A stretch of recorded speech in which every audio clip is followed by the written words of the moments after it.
Hi everyone, welcome back to Collecting Nolan. This is Russ, and today is another edition of Sensational Set Sunday. And today we're going to talk about Nolan Ryan's fourth no-hitter. So let's get going.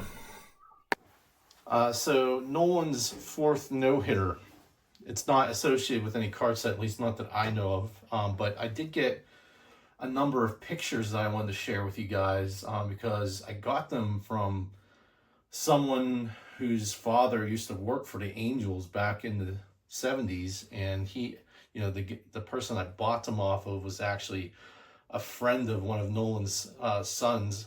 I believe it was Reed. Pretty sure it was Reed, but he used to play with him as a kid. So I picked up a number of things from him, but some of these pictures are from when Nolan threw his fourth no-hitter. So I thought I would share those. But Nolan's fourth no-hitter came on June 1st, 1975 against the Baltimore Orioles. And this is the no-hitter in which he tied Sandy Koufax. It happened in Anaheim Stadium in front of 18,492 people. And if you guys want to listen to the final out, I'm going to put a link in the description to let you guys click on that. It's just a short little YouTube video, but I always like listening to that kind of stuff. I never had the opportunity to witness Nolan Ryan pitch in person, but just I saw enough highlights on SportsCenter when I was a kid that he was like, of course, he was like my one of my heroes. But going back now, I always like, if I can find game footage, I always like to watch it or listen to it. But Nolan, he started off the 1975 season pretty well. He started out 8-3, but his arm was really bugging him during that year. And it was a lingering issue even in spring training during that year. So the Angels, of course, they worked him up a little bit, and they found out that he had bone chips in his elbow, which was the source of his pain. Now, the only way to fix bone chips really is to have them removed, which would be pretty much season-ending surgery for Nolan, and that was something he didn't really want to do. And the Angels really didn't want to do it either because he was obviously their best pitcher at the time. So he started the season 8-3, but then the season, his next two games, he had a combined like 11 earned runs and 5 home runs, and he lost both of those. So going into the June 1st game, he, it was kind of up in the air, I guess, about how he would do. So he was facing the Baltimore Orioles, and the starting lineup for the Baltimore Orioles included Ken Singleton at right field, Tom Chopay at center field, Al Bumbry at left field, Don Baylor as the designated hitter, Bobby Grich playing second base, Lee May at first, Brooks Robinson at third, Elrod Hendricks at catcher, Mark Bellinger at shortstop, Ross Grimsley was the starting pitcher, and Earl Weaver, of course, was the manager. So Baltimore Orioles weren't doing so hot at that time of the year. They were 18-26 at the time, while the California Angels were 22-26. But the California Angels starting lineup was Jeremy Remy at second base, Mickey Rivers at center field, Tommy Harper as the designated hitter, Dave Chalk at third base, Winston Yanis at left field, Leroy Stanton at right, Bruce Bochy at first, Ellie Rodriguez was the catcher, Billy Smith at shortstop, and Dick Williams was the manager. So during that game, Nolan had 9 strikeouts and 4 walks. So he pitched pretty clean as far as the walks. The only real problem he had was in the 7th inning when it kind of got a little bit spotty for him. So the first batter was Tommy Davis. He pinched hit for Don Baylor, and Tommy Davis basically hit this kind of chopper ball up the middle that went over the mound. It was a difficult ball to field for the second baseman, but Jerry Remy did field it and was able to turn it into an out. However, I guess Earl Weaver didn't agree with the umpire. He thought that the first baseman's foot was off the bag, and so there was like an argument there for a little bit. And then the next batter was Bobby Grich, and Nolan walked him for one of the 4 walks. That was actually his last walk. And then Lee May then reached base after an error by the shortstop, Billy Smith. So I don't know, like if any of you guys watch this game, I always get this feeling like, oh my oh my goodness, is it, is this going to be the end of the no hitter? Like, just, it's all ramping up for it to be spoiled, right? And you're just like, you're hoping that Nolan can hang on, and he's probably getting like mad or just nervous because it just seems like everything's falling apart around him. And not that you're thinking about throwing a no hitter, but I swear it probably is in the back of his mind. He's probably revved up a little bit. So in order to settle him down, the pitching coach comes out and gives him a talk and settles him down.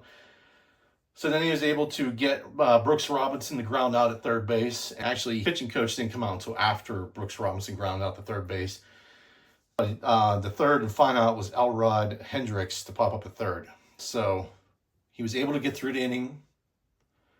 And then the rest of the game was kind of just not bad at all. So for his 9 strikeouts, he had Tom Chopin in the first inning, Al Bumbry in the first inning, Lee May in the second inning, Ken Singleton in the third inning, Al Bumbry again in the third inning, Ken Singleton again in the sixth inning, Al Bumbry again in the sixth inning, Mark Bellinger in the eighth inning, and then he finished his no-hitter by striking out Bobby Grich. So that's just, for me, like, that's the way to end the no-hitter. It's just, completely striking out the last guy, and, awesome. So the Angels only won the game they won 1-0. They only scored after when Dave Chalk, a line drive to left field, that scored Mickey Rivers from third. So during the no-hitter, Nolan threw 147 pitches. There were 91 strikes, and he only walked 4, as I said. But he also tied on this. So he hit a number of milestones. From what I understand, this was also his 100th win, and it was he tied the team record for shutouts of 20 with Dean Chance. So 3 records were set that evening, were tied. And so, but Nolan, as he always does, he kind of just handled it with complete modesty, and he basically referenced the effort as a way to pick up his team to get them going, because they weren't doing so hot. They were 22-25 at the time, I think. So this was a way for him to hopefully get the momentum shifted to go more of their way. He, his quote basically says, "We haven't been aggressive. We need something to pick us up." And he thought that no-hitter was probably something to pick him up, and I completely agree. So with that being said, sorry for rambling so long, but I thought I'd context these pictures and then show them to you. So, and these are awesome. These are, so happy to get these. Like, I saw these and I was like, oh my Lord, these are for sale. So these are all like 8x10s. So this is him with his classic photo of him in the 4 no-hit baseballs there. Really awesome picture. I just love it. On the back, oh, I forget who this guy is, but I'm not sure who the gentleman is on the left there, but just great pictures from that night after the game. Let me show you some more. So there's Ellie Rodriguez, his catcher for the evening, and I believe that is the manager, Dick Williams, I think. But there he is holding the 4 no-hitter baseballs again. I mean, like, when I saw these guys, I was like, how can you can't pass these photos up. These are like kind of one of a kind. So I did pick them up. I did spend a little bit of money, but these are just great. Man, talk about nostalgia. Him and the catcher again, Ellie Rodriguez with the 4 baseballs. That is just so cool.